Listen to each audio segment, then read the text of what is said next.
quitting? Spanish Prime Minister ex post, a UNWTO link? Spain has been in the national and European spotlight for activities that led to arrests and criminal indictments, and it has a clear link to the UNWTO and the World Tourism Organization.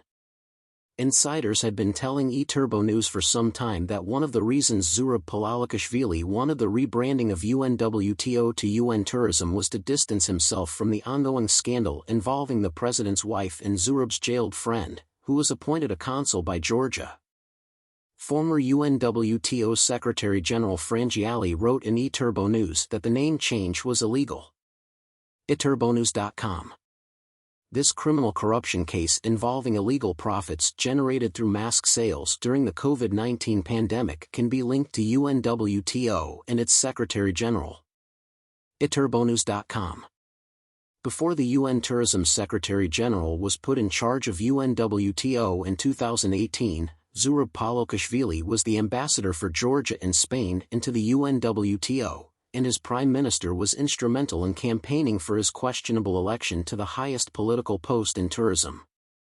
Spanish Prime Minister Pedro Sánchez declared his intention yesterday to temporarily halt his public responsibilities and consider stepping down from his governmental role in response to an extended period of conservative assaults directed towards his family.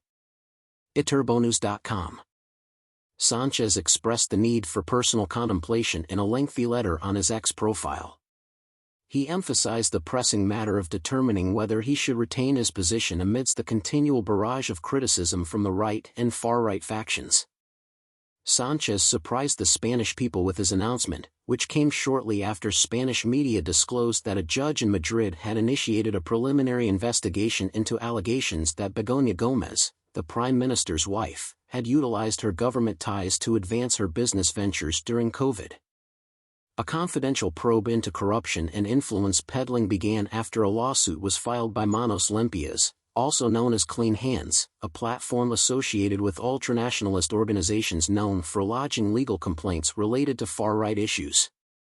In Spanish law, both individual citizens and organizations are allowed to submit legal complaints, even if they have not personally experienced any direct harm from the supposed criminal offense.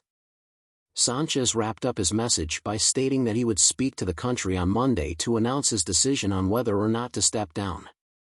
The Spanish Prime Minister wrote a letter when two significant elections were approaching.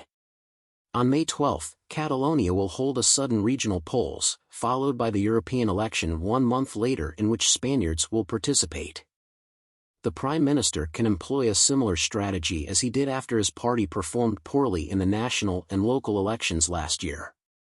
He could dissolve parliament and call for snap elections, thus leaving his fate in the hands of the Spanish people.